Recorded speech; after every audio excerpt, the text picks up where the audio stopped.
Assalamualaikum warahmatullahi wabarakatuh. Bismillahirrahmanirrahim.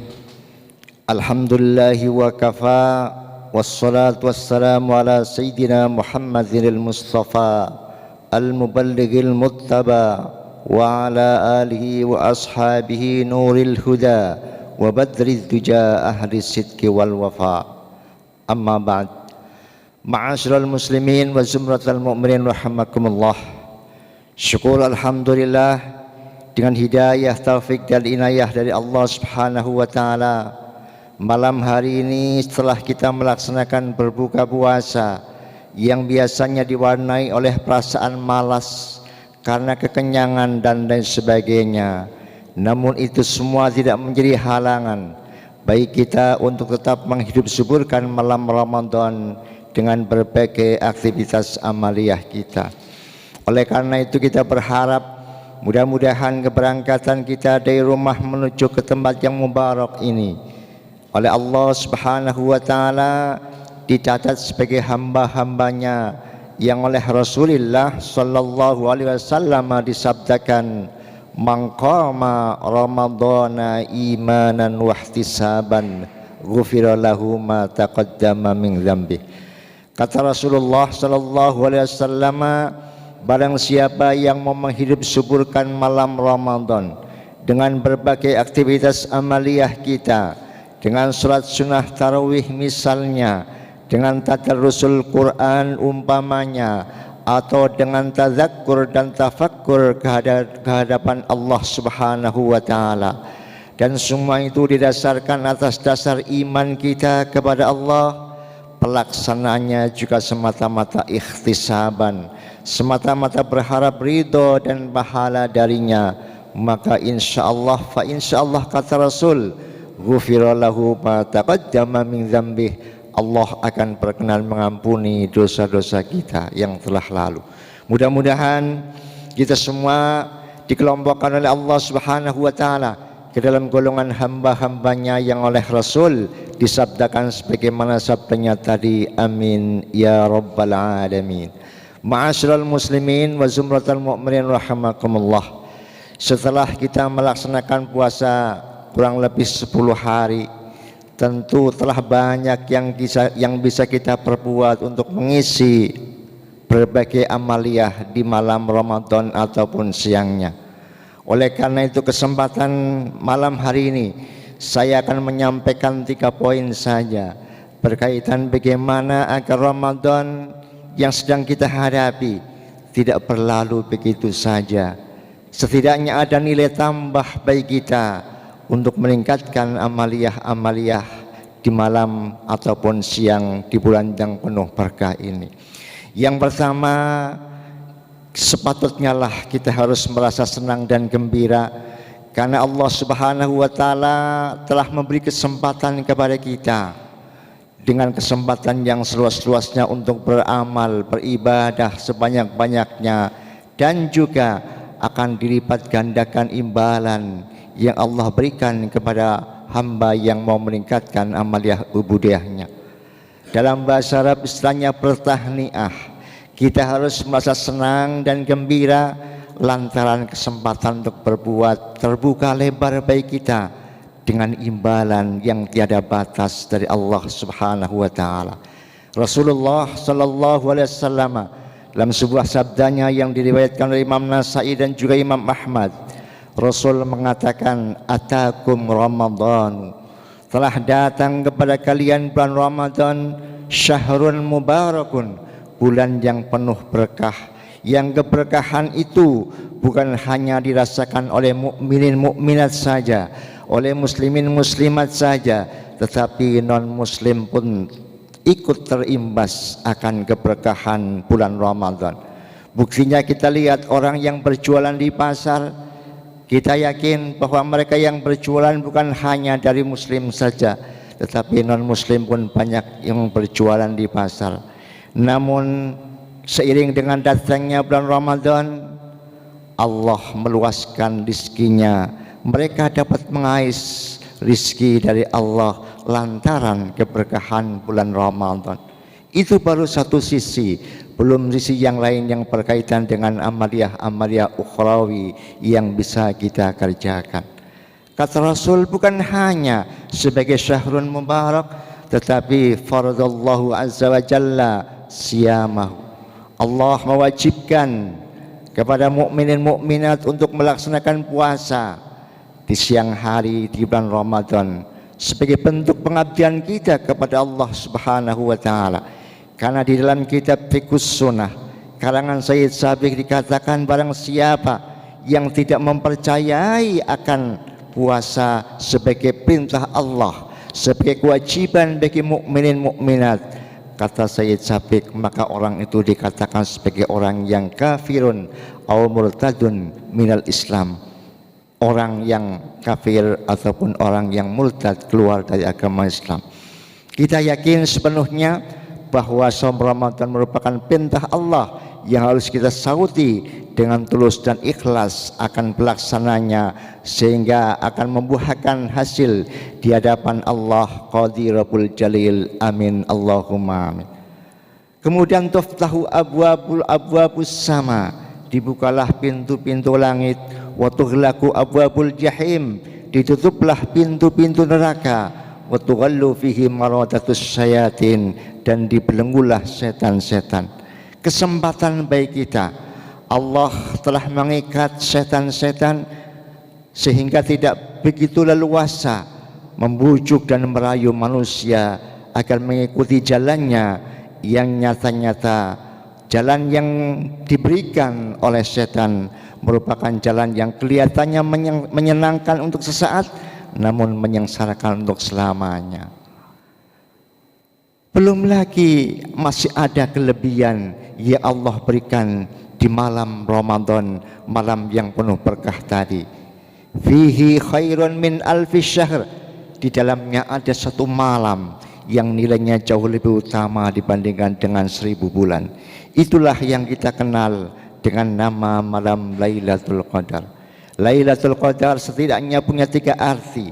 Yang pertama adalah malam yang penuh kemuliaan, lantaran malam itu merupakan salah satu malam yang dipilih oleh Allah Subhanahu wa taala untuk menurunkan kalamullah, menurunkan Al-Qur'anul Karim kepada hamba pilihannya Muhammad Rasulullah sallallahu alaihi wasallam.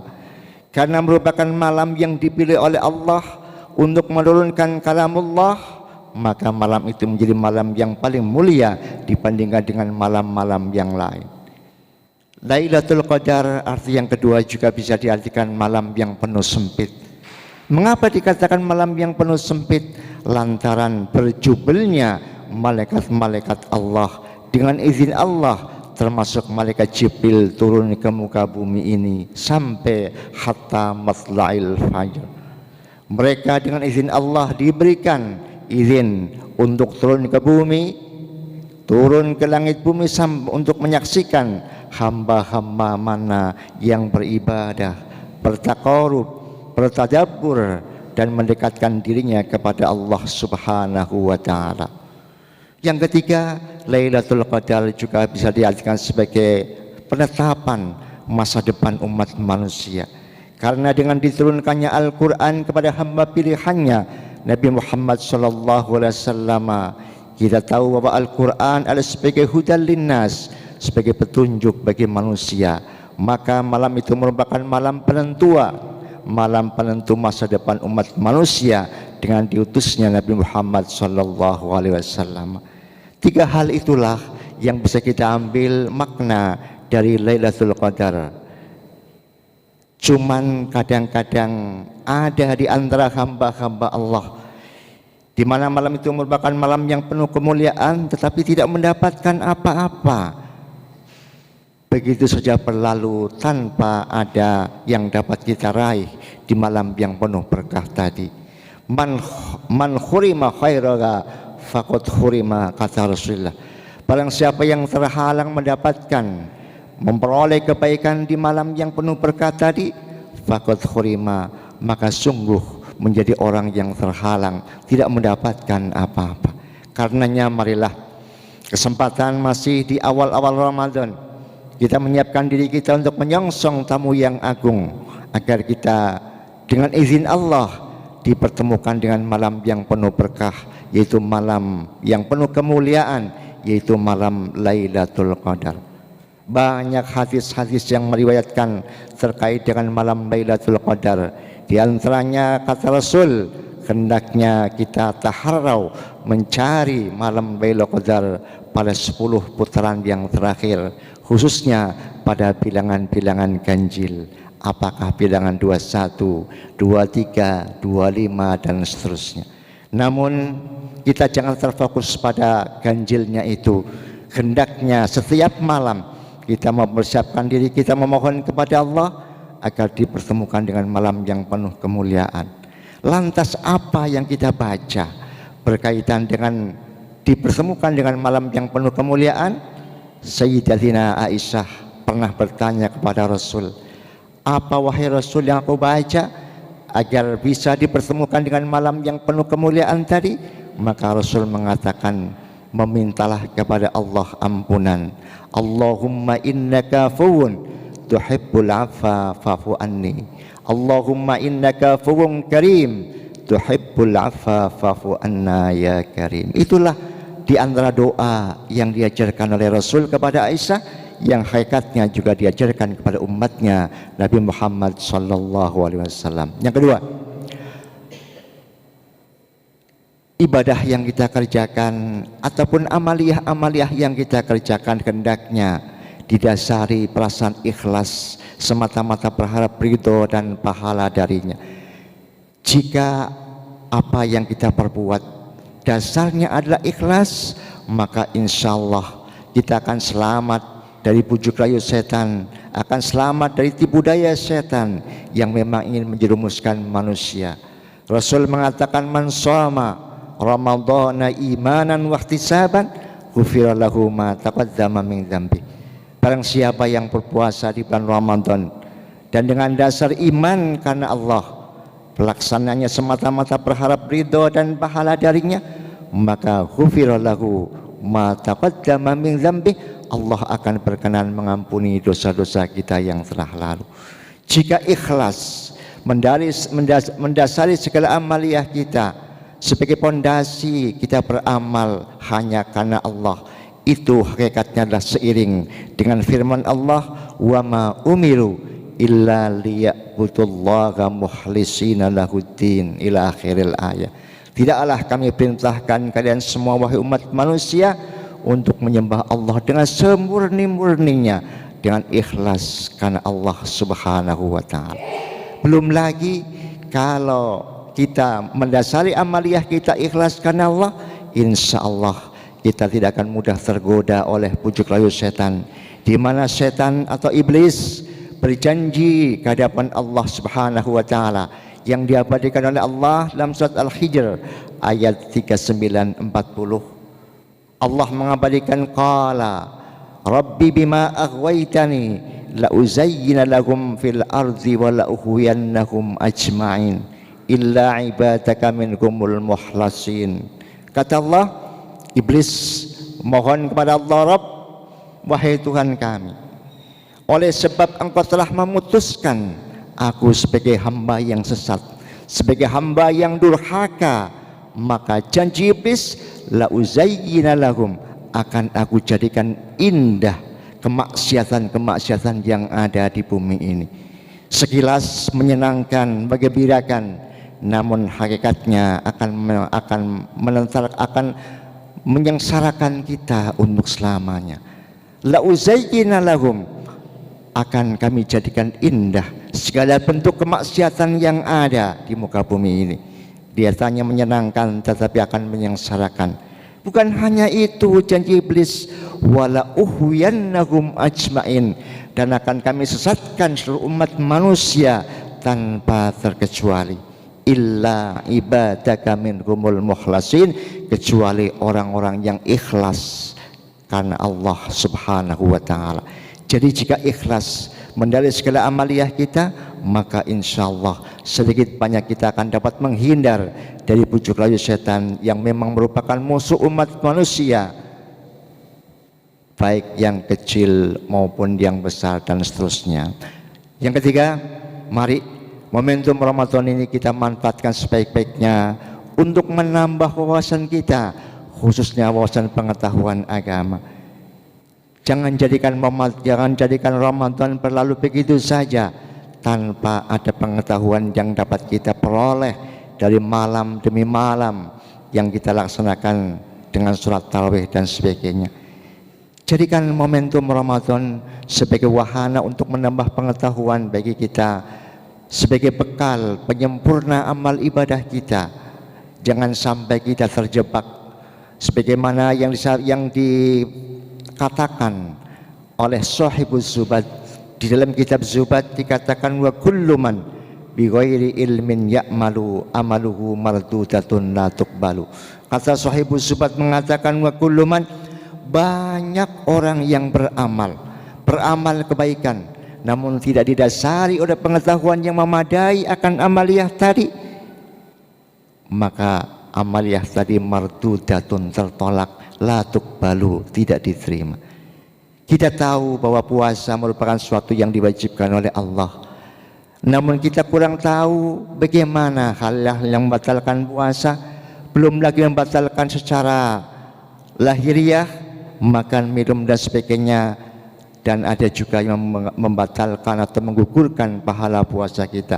Kita harus tahu, jangan sampai kita kurang mengerti akan hal-hal yang dapat membatalkan puasa kita, baik dari sisi pahalanya ataupun dari sisi lahiriahnya. Oleh karena itu, kita hendaknya memanfaatkan momentum Ramadan ini untuk menambah pengetahuan kita.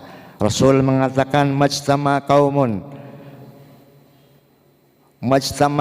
fi baitin min buyutillah yatsluna kitaballah wa yatadarasunahu bainahum illa nazalat alaihimus sakinah. Kata Rasul, tidaklah satu kaum, satu komunitas umat manusia berkumpul di rumah-rumahnya Allah, yaitu di masjid-masjid. Kemudian yatsluna kitaballah, di dalamnya dibacakan kitab-kitab Allah, Al-Quranul Karim, wa yatadarasunahu bainahum, dan dipelajari, dipahami apa yang terkandung dalam firman Allah tadi, pesan apa yang dapat kita ambil dari apa yang Allah firmankan tadi. Kalau itu yang mampu kita perbuat, illa nazalat alaihimus sakinah, maka Allah akan menurunkan ketenangan dan ketentraman di hati orang tadi. Bukan hanya sebatas ketenangan saja, tapi wa ghasyiyatuhumur rahmah, Allah pun akan meliputinya dengan rahmat, akan memberikan rahmat kepada orang-orang yang mau mencari pengetahuan di bulan yang penuh berkah tadi. Kemudian yang terusnya, wa hafathumul malaikah, malaikat-malaikatnya Allah juga akan melingkupinya, karena malaikat-malaikat Allah ada yang diberi tugas untuk mencari di mana majelis-majelis ilmu.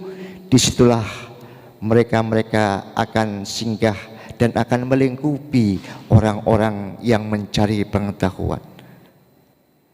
Kalau rahmat Allah sudah tercurah kepadanya, dilingkupi juga oleh malaikat, diberikan ketenangan hatinya, sungguh teramat beruntung orang yang demikian. Itulah gambaran orang yang dengan tekun mempelajari pengetahuan yang terkandung dari Al-Quran dan juga sunnah Rasulullah Sallallahu Alaihi Wasallam.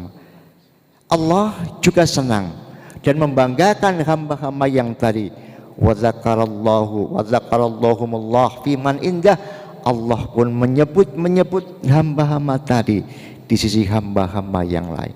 Karenanya kita berharap mudah-mudahan momentum Ramadan ini mampu kita manfaatkan sebaik-baiknya, tidak berlalu begitu saja tanpa ada nilai tambah bagi kita, sehingga Ramadan berlalu begitu saja tanpa ada nilai tambah, maka akhir Ramadan hakikatnya bukanlah orang yang Idul Fitri, karena tidak ada nilai tambah yang dapat kita peroleh.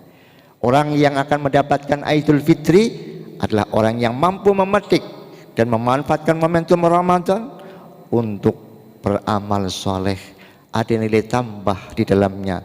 Itulah hakikatnya orang yang telah meraih kemenangan Idul Fitri, orang yang kembali kepada kesuciannya, orang yang kembali kepada asal kejadiannya yang tanpa noda dan dosa.